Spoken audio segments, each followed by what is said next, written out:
मैं उस नेताओं में से नहीं हूं जो पेट भरने के लिए राजनीति करते हैं।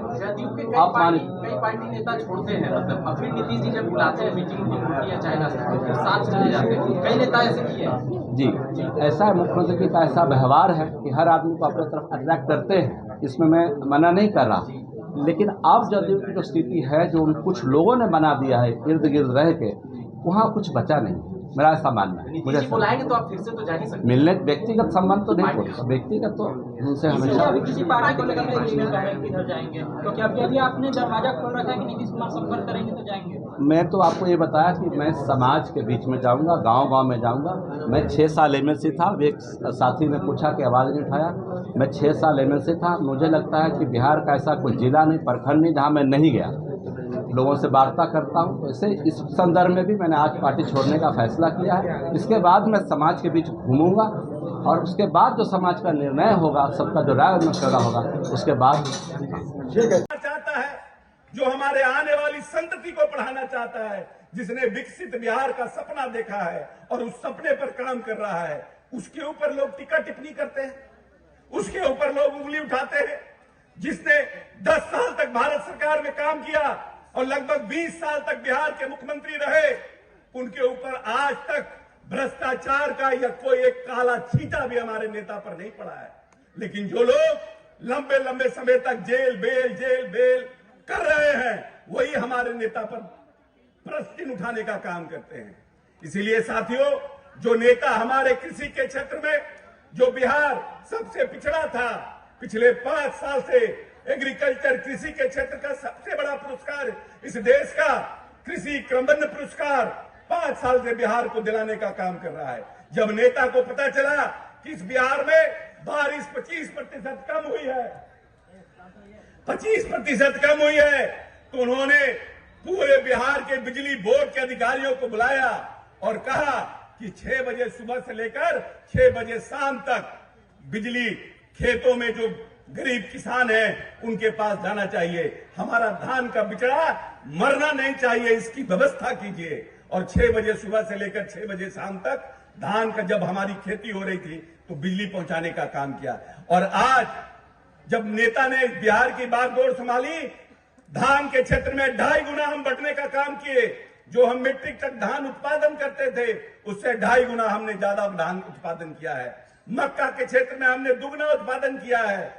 हमने दलहन के क्षेत्र में 1.5 गुना उत्पादन किया है।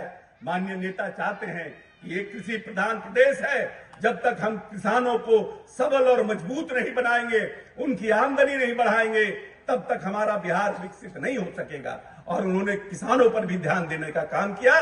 कृषि रोड मैप 1, कृषि रोड मैप 2, कृषि रोड मैप 3 की शुरुआत की। अब कृषि रोड मैप 4 को भी उन्होंने झंडे दिखाने का काम किया है। इसीलिए किसानों के लिए जो लोग दलित परिवार के लोग थे, जो पंचायती राज व्यवस्था में मुखिया के दरवाजे जाने में सोचते थे, जिनको लगता था कि पता नहीं मुखिया जी के घर जाएंगे, मुखिया जी हमको पानी पीने के लिए कहेंगे कि नहीं कहेंगे, हमको मुखिया जी दरवाजे पर बैठाएंगे कि नहीं बैठाएंगे, वैसे लोगों को भी माननीय नेता ने, जब उनकी सत्ता इस प्रदेश में, तो पंचायती राज व्यवस्था में आरक्षण देके उन एकल पद पर भी मुखिया और सरपंच बनाने का काम किया। जो जीवन में कभी मुखिया बनने का सपना भी नहीं देखते थे, अति पिछड़े परिवार के लोग, महादलित परिवार के, दलित परिवार के लोग, जो अल्पसंख्यक परिवार के लोग जीवन में कभी सोचे नहीं थे कि हम मुखिया बन सकते थे, वैसे लोगों को माननीय नेता ने मुखिया बनाने का काम किया। एक नई पीढ़ी को, एक नई राजनीतिक पीढ़ी की इस बिहार में शुरुआत की। जो समाज कभी जीवन में राजनीति करने का नहीं सोच सकता था, उनको भी राजनीति का आगे बढ़ाने का काम माननीय नेता ने किया। जो साथी यहाँ मजबूत साथी हैं, आप लंबे समय से माननीय नेता के साथ रहे हैं और माननीय नेता को आप सबों के प्यार और आशीर्वाद से इस प्रदेश में ताकत मिली है। और ताकत न मिलती तो शायद माननीय नेता 19 वर्ष तक इस बिहार पर राज नहीं करते। लेकिन हम ये कहने आए हैं आपसे कि आपको अपने मनोबल को बढ़ा के रखना है, आपको अपने सर को ऊंचा करके रखना है। आपके नेता ने ऐसा कोई काम नहीं किया जिससे आपका सर गर्व से ऊंचा नहीं हो। और जो लोग आपके ऊपर टीका टिप्पणी करते हैं उनको मुंहतोड़ जवाब देने का काम कीजिए। मेरे नेता ने इस प्रदेश को 21वीं सदी का बिहार बनाने का न सिर्फ सपना देखा है बल्कि उस सपना को साकार करने के लिए वित्तीय प्रबंधन बनाया है, योजनाओं का निर्माण किया है और उसको धरातल पर उतारने का काम किया है। इसीलिए हम अपने आप को गर्वशाली महसूस करते हैं कि नीतीश कुमार के जो शासन के साल है उसमें हम सब लोगों को उनके साथ काम करने का मौका मिला है। जीवन में हर लोग आता है और हर लोग जाएगा। नीतीश कुमार जी का भी समय आएगा, नीतीश जी भी जाएंगे, लेकिन नीतीश जी के काम को आने वाला बिहार स्वर्ण अक्षरों में लिखने का काम करेगा। इसीलिए आइए अपने नेता के मनोबल को बढ़ाने के लिए, अपने पार्टी के परचम को लहराने के लिए अपने मनोबल को मजबूत रखें और माननीय नेता के मनोबल को बढ़ाने के लिए हमेशा अपने नेता का गुणगान अपने वार्ड, अपने गांव, अपने पंचायत में करते रहें, जिससे कि जो हमारे कार्यकर्ता हैं, नए कार्यकर्ता हमारे बने, नौजवान साथी हमारे जुड़े और माननीय नेता के मनोबल को हम बढ़ा कर रखें। आने वाला साल चुनाव का साल है और आने वाले साल में चुनाव होने वाला है, तो निश्चित रूप से जब हमारा मनोबल बढ़ा रहेगा और हम लोग फिर आपके बीच आएंगे, क्योंकि चुनाव में अभी साल भर है, हम आपके बीच फिर आएंगे, लेकिन अपने मनोबल को बढ़ाकर रखना है। और जिस तीव्र गति से माननीय नेता इस क्षेत्र के माननीय नेता ने 2020 में घोषणा की कि हम 10 लाख नौकरी और 20 लाख रोजगार देने का काम करेंगे, जो अभी हम बयान देख रहे थे अपने विपक्ष के नेता का, तो वो कह रहे थे कि हमारे आने के बाद नौकरी हुआ।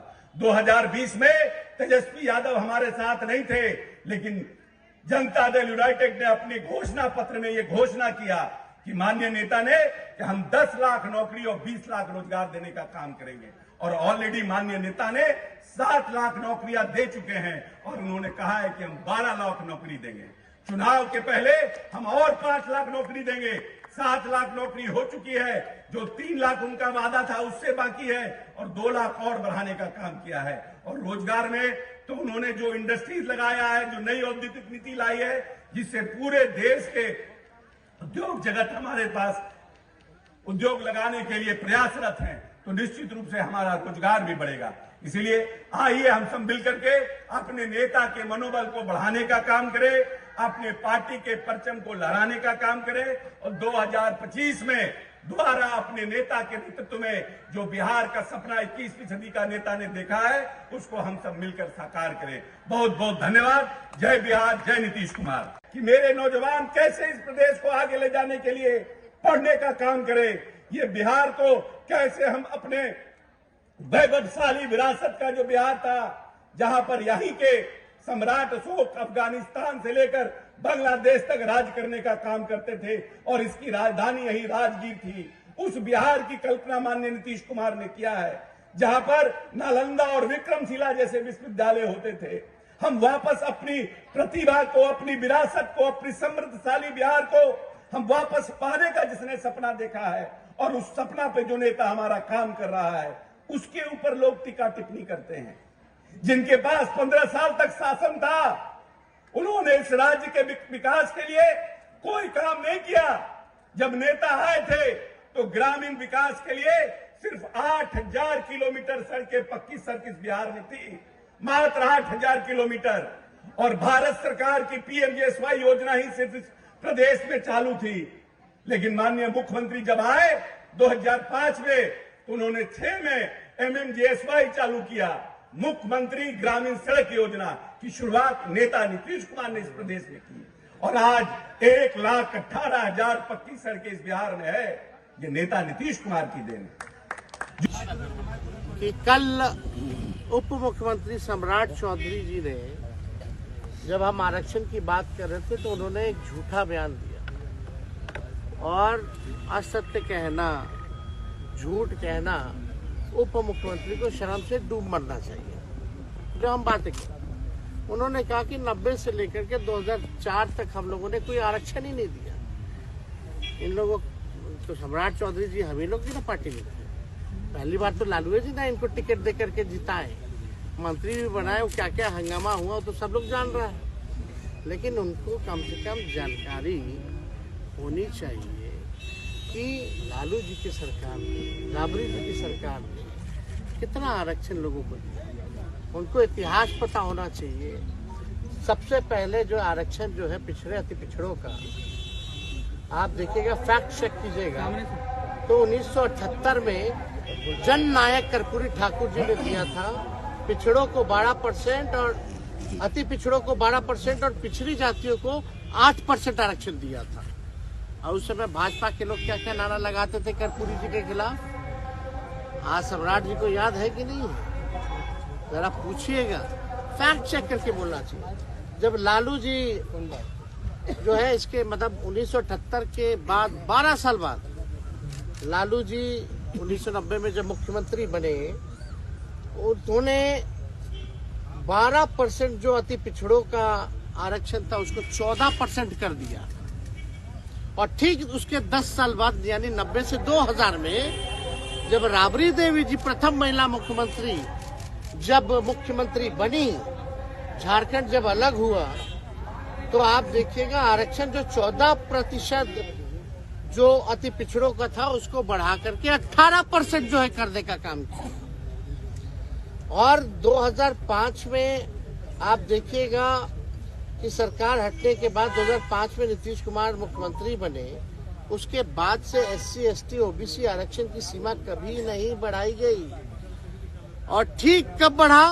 जब हमारी 17 महीने की सरकार थी। तो ये जानकारी होनी चाहिए। हम लोगों ने 65% किया पिछड़ों का, अति पिछड़ों का। यानी जब कर्पूरी जी ने शुरुआत की, लालू जी ने, राबड़ी देवी जी ने बढ़ाया, और जब हमारी महागठबंधन की 17 महीने की जब सरकार थी तो हम लोगों ने 65% करने का काम किया। लोग कहते हैं पंचायती राज वाला, तो पंचायती राज वाला तो प्रस्ताव हम ही लोगों की सरकार ने, राबड़ी देवी जी की सरकार ने बनाया था। कोर्ट में फंसा हुआ था, बाद में कोर्ट से निरस्त हुआ तो मुख्यमंत्री जी ने लागू किया, जो पंचायतों में जो अति पिछड़ों का आरक्षण था। और सच्चाई जान रहनी चाहिए, आज जिसके दम पर राजनीति में है सम्राट चौधरी, मंडल कमीशन लागू कराने में लालू जी का योगदान नहीं भूलना चाहिए। लालू जी के चक्कर में BP सिंह जी को गाली खाना पड़ा।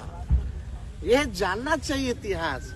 शर्म आना चाहिए ऐसे मंत्रियों को जिनको इतिहास नहीं पता है और सदन के पटल पर केवल झूठ बोलना, प्रचार अफवाह फैलाना, केवल यही काम रह गया।